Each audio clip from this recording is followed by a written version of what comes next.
Good morning. Welcome. We're glad to have you join us this morning. We've got a couple more folks coming and joining us, so we'll give us just another minute. As you come in this morning, Jordan, you want to give them their directions? Yes, if you can jump down to slide 3 while we're getting started. If you can, in the chat, introduce yourself. Let us know the following: your name, what your role is. If you're at a PSU level, list that. If you're at a school level, let us know what school you may be a principal at. And then who do your ITFs report to, or whatever that job-like role is. We know that people like to call this role different things in different PSUs. So what are they referred to as in your district or PSU? And then who do they report to? Because that'll be important to some of the discussions we have today. We've got that slide up, and then at the bottom of that slide, you'll see the short link to the slide deck today. So we're glad to have you. So Jordan has got us started off with a little assignment already. Leave it to Jordan to give us some classwork. Welcome, everybody.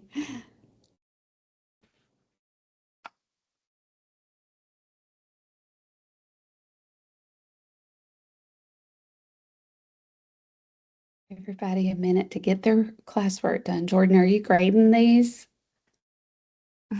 It will not be for a grade. Okay. I'll leave it up to Jennifer as to whether or not they get CUs if they don't contribute.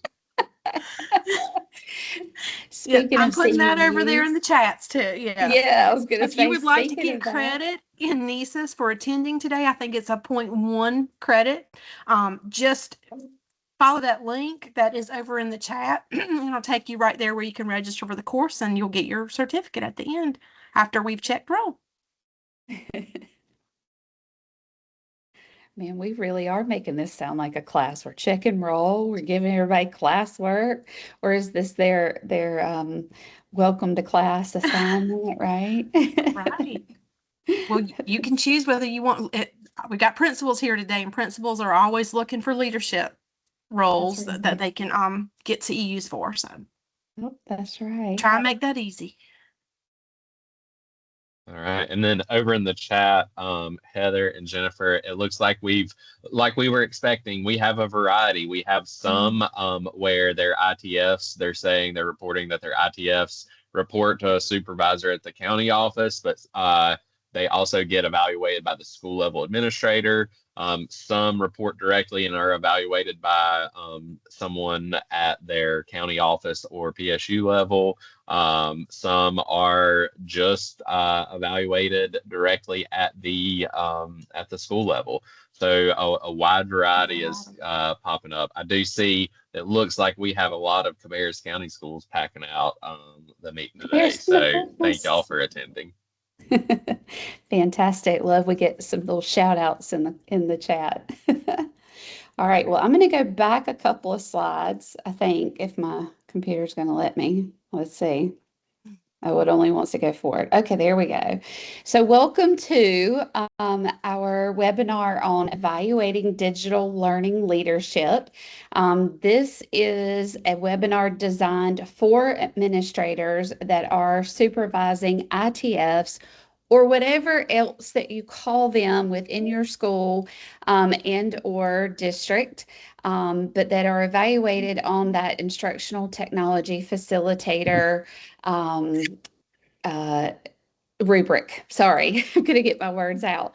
So I am Heather Pinnica. I'm very blessed to serve at DPI in the Digital Learning Programs Section Chief role, which means that I get to work with all of the marvelous regional consultants across the state.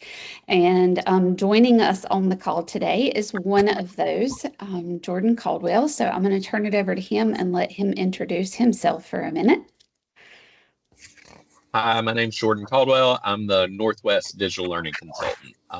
So anybody out in my area, please let me know if I can ever support you in any way. If you are not in my region, please feel free to reach out to one of our regional consultants in your area. We are happy to support any way we can. And then also on the call with us, we have the marvelous Jennifer Bass, who is supporting us through the NCEES lens and Educator Prep lens. So Jennifer, take it away in introducing yourself. Good morning, everybody. I am Jennifer Bass, and I work as the NCEES Policy and Procedure Consultant. And if you ever have any questions about like plan types or PDP types, anything like that, policy and the procedure for evaluating teachers, that's what I do. And Donna Curry is my partner. She's on Heather and Jordan's team, but we work very closely together, and she's the person who is the manages the system itself. But if you ever need any help with NCEES in any way, contact either one of us and we will get you the help that you need. So thank you for joining us today. I'm super excited about this. And Donna's also tucked away in this call too. Yes. I know she's trying to hang incognito, but we got to give her a little shout out as she hides away too. So we do want to just mention that as you are here live today, we are recording this call because this will be featured later on the NCEES YouTube playlist and then also on the NCEES Canvas page. We are excited to be able to bring this opportunity forward as this update is long overdue. It's been several years since we've been able to provide an update on the Instructional Technology Facilitator Evaluation tool. And if you missed it, we also collaborated on the School Library Media coordinator tool as well. And so those are already live. And then coming up in August, we also have through the lens of just the ITF role. And so both of these evaluation rubrics have been aligned, and the webinars are aligned to help support school library media programs and instructional technology programs as well. So Donna has put this, or excuse me, not Donna, Jennifer. I do this to them all the time. Donna created it. Remember, I tell y'all, I name my children and I still get them confused. So Jennifer, Donna created it. Jennifer has already lifted this up. So if you'd like CEUs for the course today or for our webinar time together, please register for the course in NCEES, and we will get that, as Jennifer mentioned earlier, once we take a roll, we will get you guys that credit and it will show up in your transcript. And then Jordan has given us some classwork. So if you have not gotten that taken care of, we do invite you to introduce yourself, tell us your role, what PSU or school that you are joining us from, and then who do ITFs or that job-alike role report to in your PSU, because that's going to help us kind of guide us as we go through the conversation today. We also wanted to make sure that we left you with some quick links as you revisit this tool or webinar series today, because sometimes quick links are exactly what we need as we revisit information. So by the end of this session, you're going to be able to recognize the instructional leadership and programmatic responsibilities of our today's instructional technology facilitators, interpret how the ITF evaluation standards look through the lens of a modern instructional technology practices, and identify some evidence and artifacts that demonstrate impact across those multiple standards, and conduct evaluation conversations that will support the growth and build understanding and accurately reflect the work of the ITF. So lots to take care of in a short amount of time. So Jennifer, I'm going to turn it over to you to talk about the evaluation tool and all of those components first and foremost. Okay, thank you. on the slide you see here, we always like to start off with like, how should your evaluation system happen? How should that layout and dates happen?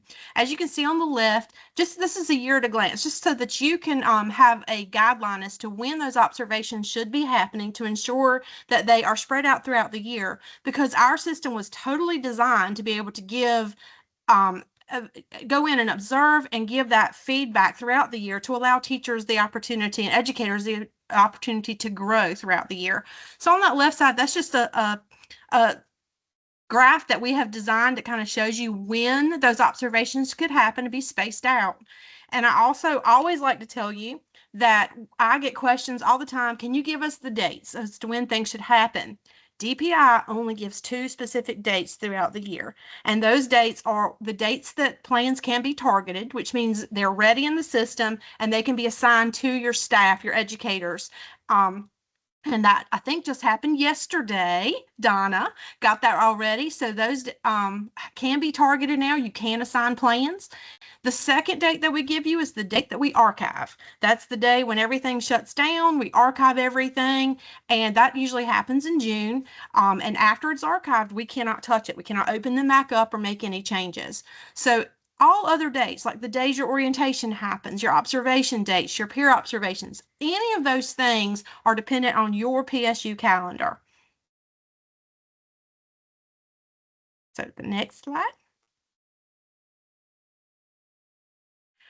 I have been tasked to tell you that if you're not aware, during the July meeting, policy eval 004, which is all around educator evaluation, I got ready to say teacher, was passed by the State Board of Education. We had some revisions that were made. One of the biggest things is it was changed to the title North Carolina Educator Evaluation Process. It used to only include teachers, but now it's all educators is encompassed in this one policy. All of these changes that are in there are effective immediately for this school year. And everything that we changed was based on LEA feedback, things that we needed to clarify, things that have been asked for years out in the field. So down at the bottom, if you, at the link, you don't have to go to it now. I have linked the policy itself, the updated version, if you'd like to take a look at that at some point when you have time. And also under that is the amendments, just how it used to look, what changes have been made. So if you want to take a look at that later, you can see, but I'm going to tell you, what does this mean for an ITF?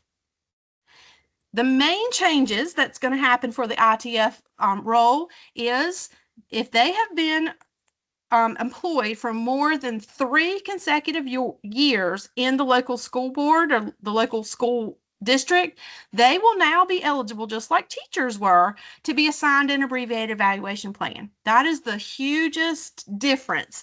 That was not available to anybody but teachers, but now with the policy change, if you have been employed for 3 consecutive years with your local board, you can now be assigned that abbreviated plan, which means you only have 2 observations that have to be a minimum of 20 minutes, and they're only going to look at 2 standards rather than all 5. The standards that were chosen to be in the abbreviated plan are standard 1 and 4, and they revolve all around leadership and instruction. And we're going to go more into what those standards actually look like and what they mean. But now, if you have been employed for 3 years, you have that option of that abbreviated plan. And we're really excited about that. And I just want to take a minute to give huge praise and thanks for Jennifer and her team for their tremendous work around this. This has been years in the making. And I also want to ensure that those on the call can help us tell the tale that this was a team effort in the decision of which standards would be selected. So 2 years ago, maybe 2.5 years ago, I know it was something that we worked on maybe immediately me joining DPI for the school library role and the instructional technology role. This was something that we sought feedback from the field on and selecting if It was a big if then. Yes. We were able to provide an abbreviated plan which standards would be suggested. And so it was really interesting because it was almost unanimous for both the school library role and the ITF role, which standards would be suggested there. So I just wanted to take a minute to make sure that we were communicating that out, that this was not like a DPI decision, that the standards would be 1 and 4, that there was lots of input from the field for those that served in the school library and the ITF role. And the school library abbreviated plan, we'll share that out as well in another webinar, but we're focusing just here on the school library or the ITF piece. But nevertheless, we were excited to be able to include that in this conversation today. So we'll get into those standards. All right. And the other thing that I wanted to make sure that I got across to everybody that's attending today is a lot of people are a little confused, but I want to make sure everybody knows the NCEES process is the same for all teachers and instructional support roles. Only the rubrics are different. We all use now policy eval 004. If you are an educator in North Carolina, you fall under eval 004. Everyone is using the same NCEES system, which Donna helps us to run and keep going. And we all have the same plan types now. You're either assigned a comprehensive, a standard, an abbreviated, or a late hire plan. And that goes for all educators who are evaluated in NCEES. The only thing that's different are the rubrics. So you can see on the bottom there, that slide, that is directly from our NCEES resource site. If you click on any of those, it will take you directly to all of the resources that are available for the support staff roles, which includes the ITF and the teacher. All the rubrics are there, and we're going to be updating the manuals to reflect the new policies. But I just want everybody to understand we're all on the same page now. So, and if you need any information, you can go straight to our resource site and get all of the resources that are now being updated and are being created and placed on there for you.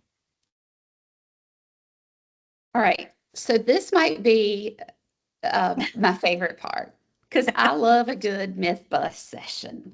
So, Jennifer, are you ready? I'm ready. All right. So let's remove some misconceptions that happen.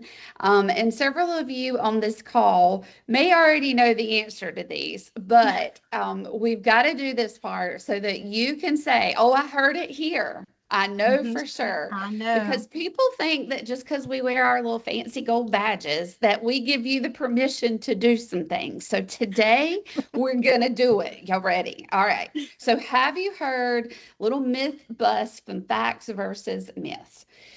Jennifer, during observations, everything in the first column must be checked before anything in the next column can be checked. Is that true or false? That is false. And many people don't believe me when I first tell them that. But during an observation, you are just collecting data. You're collecting data on what you see while you're in the classroom. And that might mean that you see something, the descriptor that describes what you're seeing is maybe in the third column. So you're just checking what you see. And then when you have the post-conference, you can also check things. They do not have to be in order. Now, some districts do have a policy that they want to see everything checked in each column before you move on. I'm telling you that it's not required, but if your district does have that policy in place, please follow your district's policy, but it's not required. Okay. Check what we see. All right. If the admin, she already gave us this answer if y'all are listening carefully. It's okay. If the admin doesn't see it in the observation, they don't mark it on the rubric. What do you guys think? False. It's right.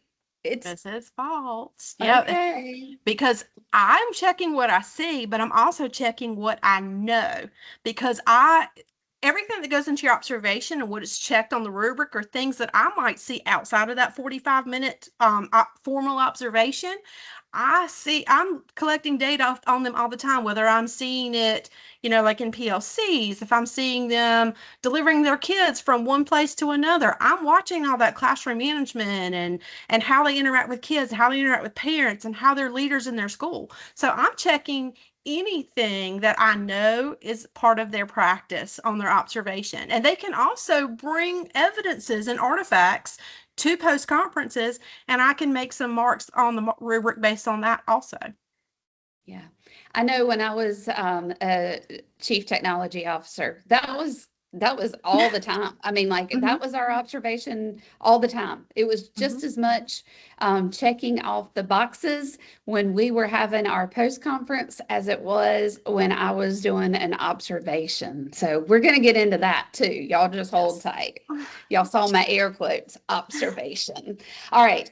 Educators in their first year can't get a rating higher than proficient. I love this one. That Jennifer? is false, because educators get the ratings that they earn. So we all know that there are some first year teachers who are just like go-getters and they're naturals. So you're marking the descriptors throughout the year as you're collecting evidences of their practice, and then that comes together and they can be rated higher than proficient. They get what they earn. Y'all might be surprised to know I was that sassy little first year teacher who might have argued this point. All right. Me too. Educators must complete tasks at the district level to get a distinguished rating. This is Drum roll. so false. A lot of people do think that they have to go and present at like big level conferences to be able to get distinguished, but nowhere in the language of the rubric, and we always are looking at the language that we see in the rubric. It just means that they're asking you to share outside of the confines of your classroom. So you could be presenting to your PLCs or your grade level. If you're doing that consistently, you could be rated distinguished. Fantastic. All right. Instructional technology facilitators can be evaluated using a teacher rubric. Big false. That's a big false. She said big false. Big false. Please make sure that your ITFs have the correct rubric. As administrators, sometimes it happens, but if they have the wrong rubric, tell them not to start.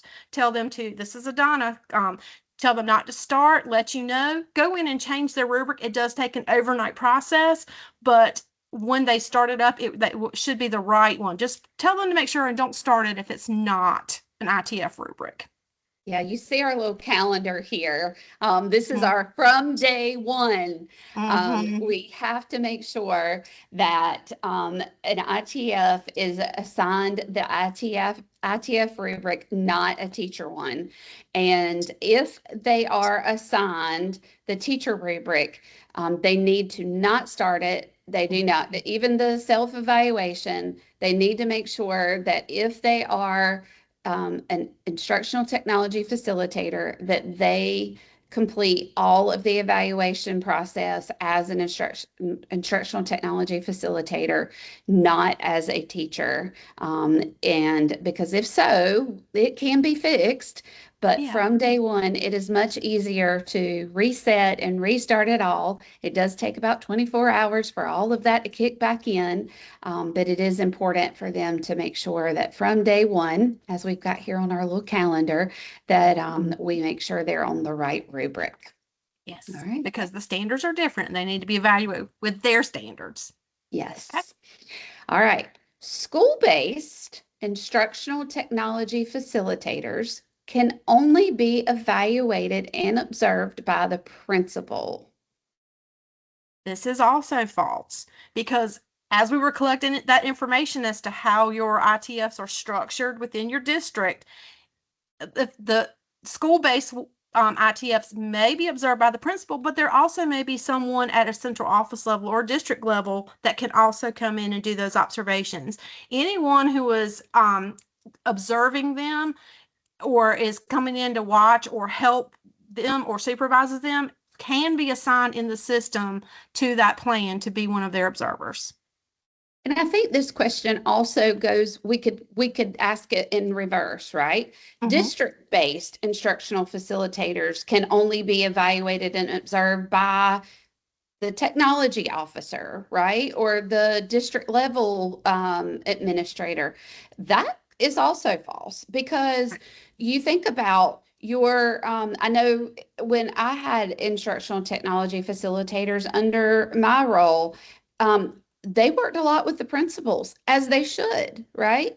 And so you want your principals to be involved in their evaluation process just as much, because they should be making impact in those schools. And so this was one we actually added. So we made sure we had some conversations around this component. All right. So what myths can we bust for you? Go ahead and throw them in the chat. We've got Jennifer here. Jennifer, I don't see your big gold badge today, but you've got us here thinking about the ITF evaluation tool. What myths can we bust around that tool and those observations? We've got some other things coming your way, but any myths that you can think of that we might be able to bust for you?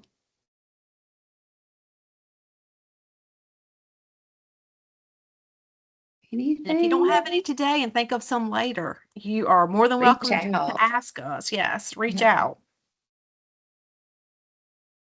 All right, well, we'll keep going, but if you think of any, throw them in the chat. We'll be happy to revisit it at the end. All right. So Jordan, let's turn it over to you for a minute. All right. So just a quick overview of the ITF standards.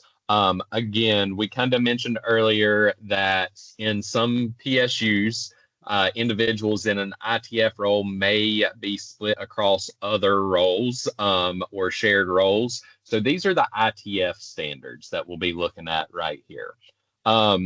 With this, there are 5 different standards. Just a quick surface level overview. Standard 1 is where the ITF demonstrates leadership. Standard 2 is knowing learners and how they learn in a tech-rich environment. Standard 3 is ITFs. They implement the instructional technology program at the school. Standard 4, the ITF builds an environment that meets students' needs. And then Standard 5, they are reflective in their practice.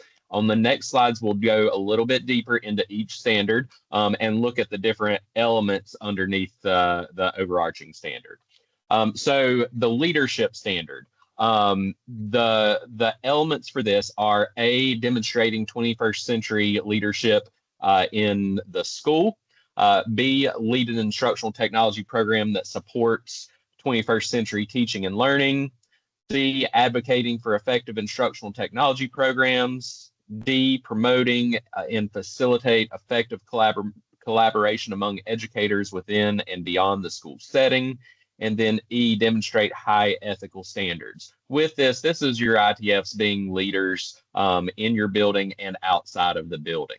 As Jennifer mentioned, that doesn't mean they have to go and present at a state or national conference to meet that leadership standard, but it's just leading in the profession. For our principals in here, if your ITF is not a part of your school leadership team, I highly encourage you to include both your ITF and your media coordinator if those positions exist in your PSU and at your school. Include these individuals on your leadership team because, one, it helps demonstrate this standard and gives them the opportunity to be a voice and advocate for school and PSU level decisions.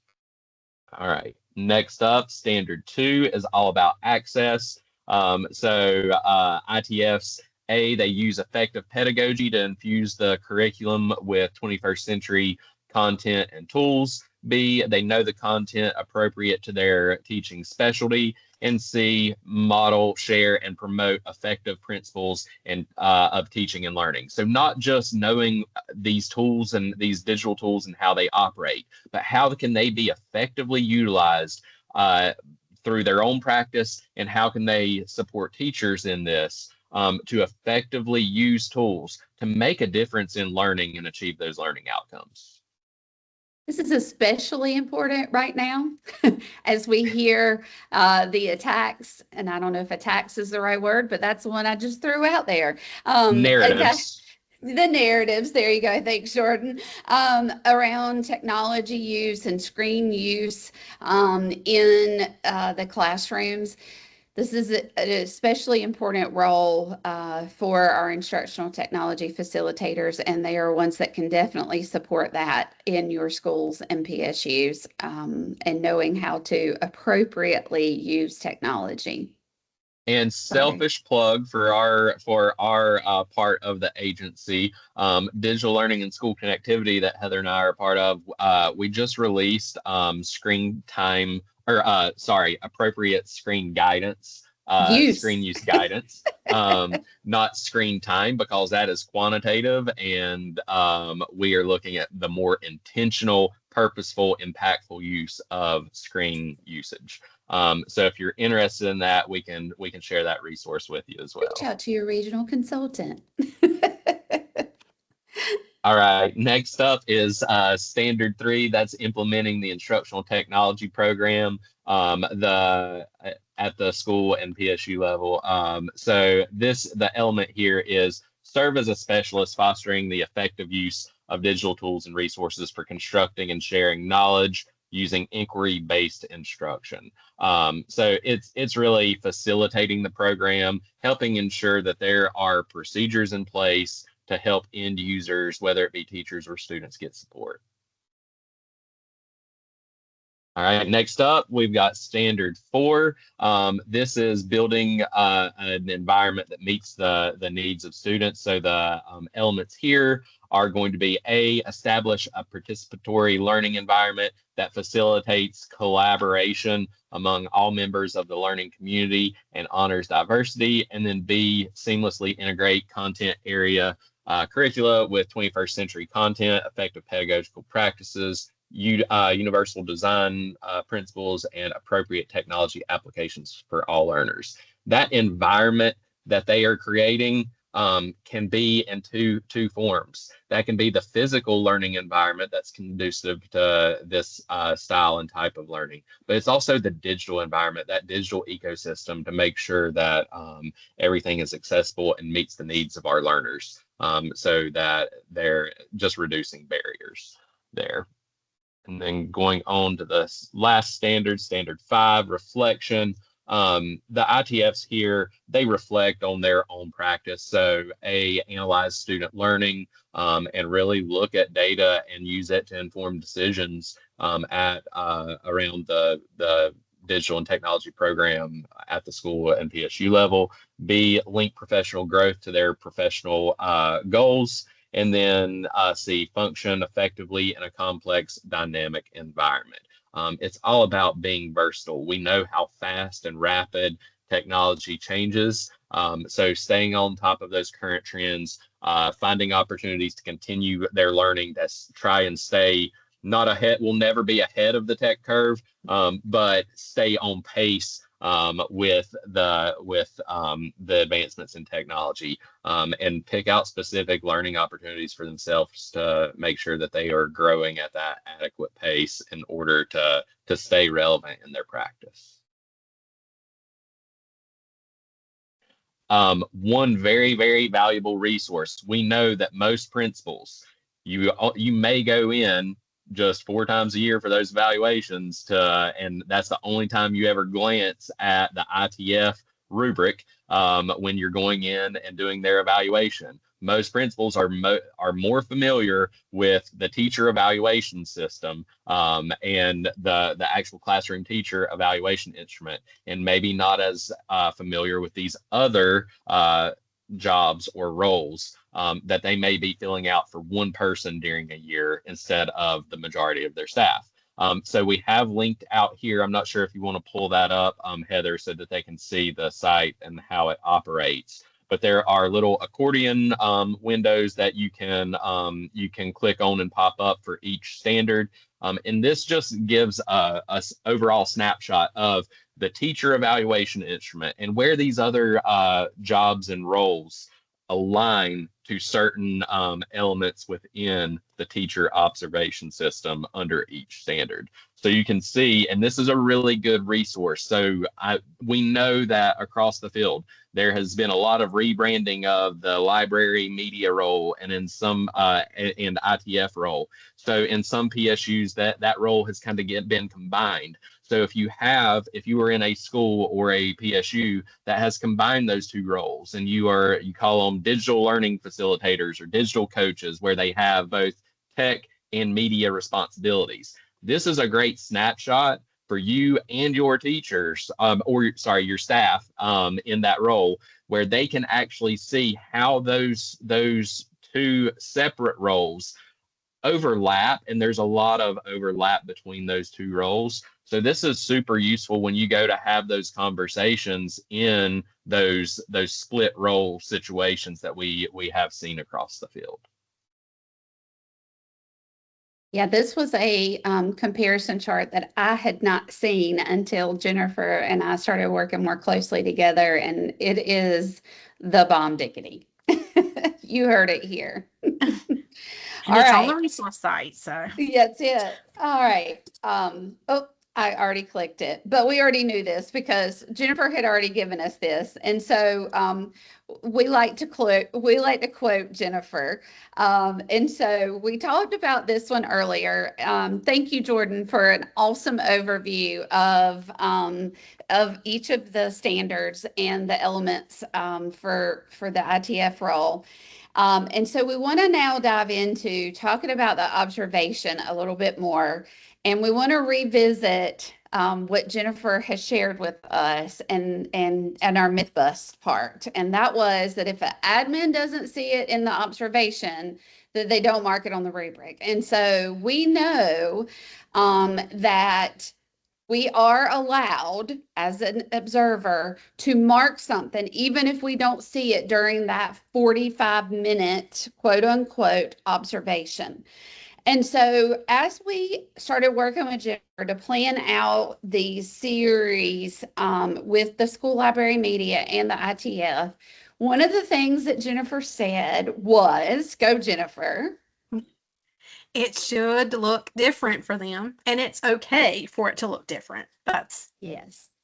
So that means that when you are observing a school library media specialist or an instructional technology facilitator, that observation is going to look different than a teacher.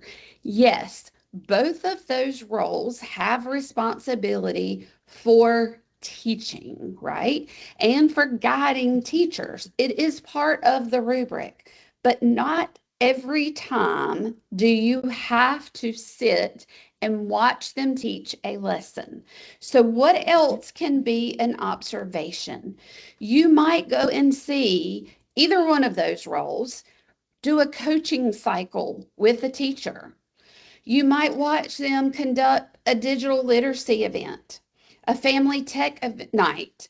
They may be leading PD or a PLC, or you may just have a conversation with your ITF, and you can use that conversation as an observation, because an observation for an instructional technology facilitator, Jennifer, can look different. Yes. It's going to look very different from the teacher. Yes. Yes. So what we've created to share with you are some sample observation schedules for an elementary instructional facilitator, a middle school, and a high school instructional facilitator. So in front of you on this first slide, you see a sample observation schedule for an elementary instructional facilitator. And again, as Jennifer told us before, We do not dictate at the state level which months these observations occur. So again, this is a sample. These months can change based on what your PSU tells you to do. So I can't emphasize the sample part enough. But if you click on this sample, it will take you to Canva where these were created, and you can make a copy of this and personalize it. So if instructional technology facilitators are, and I think they probably are if you're on this call, folks that you observe as an administrator, make a copy of this and go ahead and map out as you meet with your instructional facilitator at the beginning of the year, map out what you're going to observe them on this year. Go ahead and plan for those observations to look different this year. What is it that you guys decide together that you want to observe them doing? So, and you can see in this sample here for elementary, that maybe there's going to be a 5th grade lesson. Maybe that's your first one, and it's going to be focused on informational literacy skills. It's going to be focused on research skills, digital citizenship, and some source evaluation. And that's the first one that maybe you're going to do in September. And then maybe you've got a family tech night that's coming up, and y'all want to focus on some healthy technology use promotion at home. And that's going to be in November. So that's going to be just an observation. Y'all, that event is going to probably last more than 45 minutes. You are not, as the principal or the district lead, going to go sit in a corner during that observation and sit there and document everything, right? But you're going to be there and you're going to be involved. Count it as an observation. Why not? Right? What is the old saying? Killed 2 birds with 1 stone. And then in February, maybe is the time when you guys, as a MTAC committee, Media Technology Advisory Committee, are going to start looking at technology usage plan. And you're going to be reviewing curriculum alignment and digital tool selection and start looking at budget things. And that could be also, again, you're going to be involved in that conversation. You're not going to be sitting back formally doing that observation at that time. No reason why you can't count that as that observation as well. And then again, that 4th observation being that end of the year summative conference. All right. Jennifer, anything you want to add there? Just like these are samples of like the organic things that these people do in these roles. Like they're not only working with students, they're working with adults. So you're getting a chance to see when you're talking through these things with them, the planning that went into it.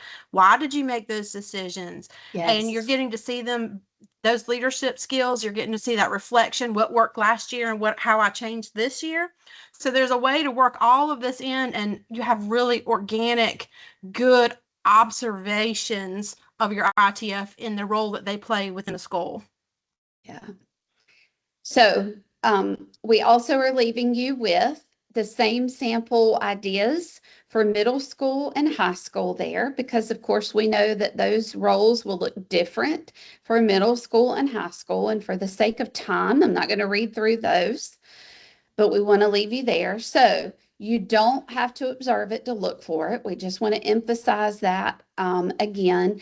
And we want to also leave you with a great question of what would you like me to see that I might miss during a classroom observation? And so that's a good question to ask if you are observing during a classroom observation. So something to consider there on that slide.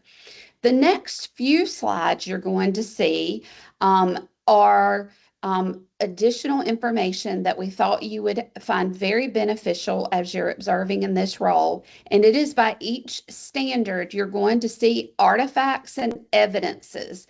And so you'll see them kind of grouped by just some highlighted key things that each of these standards kind of highlight. For example, with leadership, coaching, professional learning, leadership, collaboration, communication, and advocacy, all parts of leadership there. But each of these under those kind of key terms are all examples of artifacts that they may bring to you to show you as the observer, as the administrator, that, hey, I am leading. This is standard one, and I am showing you leadership, and these are my evidences that I am doing such. And then for each of the standards, how can you as the administrator start having some rich conversations with your instructional technology facilitator? Again, as Jordan talked about earlier, this is not a role that you have multiple of in your school or your district. So it's not as something that you're as familiar with as you are the teacher role. So we wanted to leave you with discussion questions for each of the standards that you could pull from to help guide that conversation, to help enhance and grow this instructional technology program within your school. For example, a great question you could ask is, how can I as the administrator better support your leadership role? Another one, how can you help advance the school district or district's digital learning vision for the year, connecting that to your school or district's strategic plan? Again, for standard 2, you have some additional evidences there, and then additional discussion questions that can help. And thinking about the learning environment and access for standard 2, asking about what examples demonstrate that technology is increasing student engagement rather than simply replacing traditional activities. That is not the best use of technology, and we know it. For standard 3, talking about that implementation of the inquiry that's happening within classrooms, here are some evidences that could be brought forth. And then again, as the program administrator, that implementation of the digital program within your schools, what opportunities exist to strengthen digital citizenship and responsible technology use within your school or your district? Those are questions that you could ask, and the instructional technology facilitator should be able to answer for you. Standard 4, looking at instruction, the evidences, and then questions here. Asking them, how do you differentiate coaching based on that teacher experience level and the instructional needs within the classroom? Boy, is that a loaded question, but helping work through that together helps grow that program and effectiveness in the classroom and effectiveness for your students. Standard 5, that reflection. It is so hard to see what's going on in reflection in somebody's brain, right? So there's some evidences and some questions here. How is data being used to make instructional decisions that impact student learning and achievement? One of the things that I was asked when we presented some of the same information during our school library session was, can I have this all in one place? And so I worked to bring that for our school library media coordinator group and for administrators. And I promised to bring you the same thing for our instructional technology facilitators. So coming soon, linked on this slide, will be all of those discussion questions and evidences and everything all in one place, just in case you would like that in a different format. So check back for that. And then one of the things we wanted to bring to you to help guide you as you're looking at that final summative evaluation is just the simple question of, what are you most proud of this year and what evidence best tells that story? And so here are some examples of what the ITF might bring to a summative evaluation to help answer that question of what they're most proud of and what evidence best tells that story. So we wanted to put that into a slide for you. And then what are your look-fors at that summative? What are some examples that help show their leadership, their decision-making, that student access and engagement? So here are some things that you may look for as that administrator. Also, as you are probably aware, our North Carolina Digital Learning Plan guides what happens within digital learning in the state of North Carolina. And so we wanted you to see how, even though that evaluation instrument is from 2017 and our digital learning plan is from 2022, how do these work separately? And so we've kind of divided this out. And so you can see that the digital learning plan provides a strategic roadmap for the state, while the ITF evaluation tool is kind of that more evaluative professional performance framework.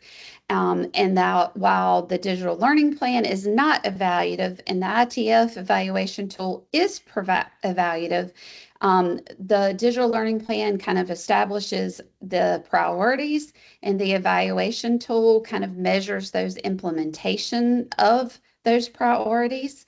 And so we wanted you to see how they work separately. And then on the next slide, we wanted you to see how they work together. And so just some additional information here about how the instrument and the digital learning plan working together is definitely better together, and how they both prioritize improving student learning through effective technology integration, and how they both use data and reflection to drive continuous improvement. So we wanted you to see that connection to the instrument and the digital learning plan.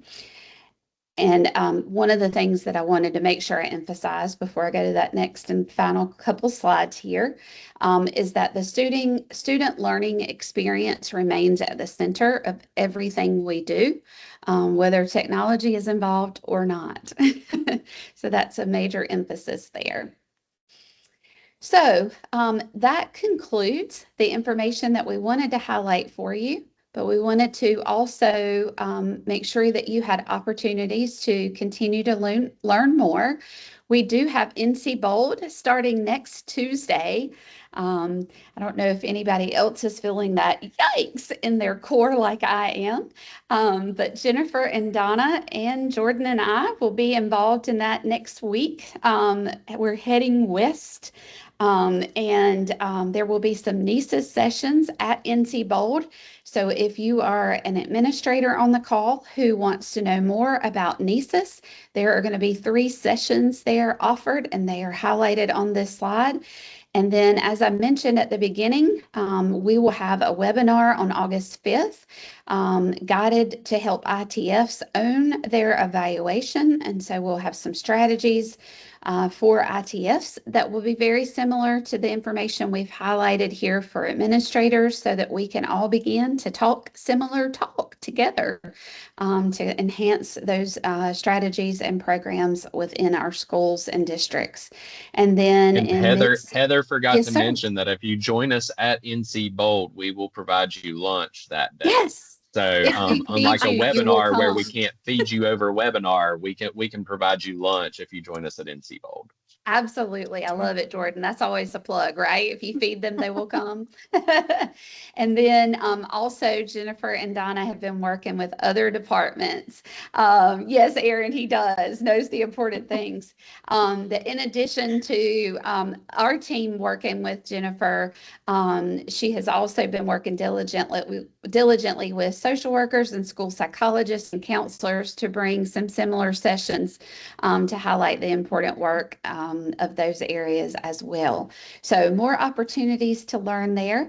And then we would like to cordially invite you to NC Ed Connect. I should have added the registration link because it went live on Monday. And so I will add that link here, but registration is now open for our NC Ed Connect Symposium, where if you found interesting some things today, join us there and you'll be blown away.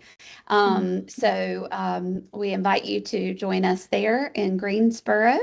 And then we also wanted to make sure that you knew about all of our amazing regional consultants who can support any and all of the work we've lifted up today. So our contact information is there.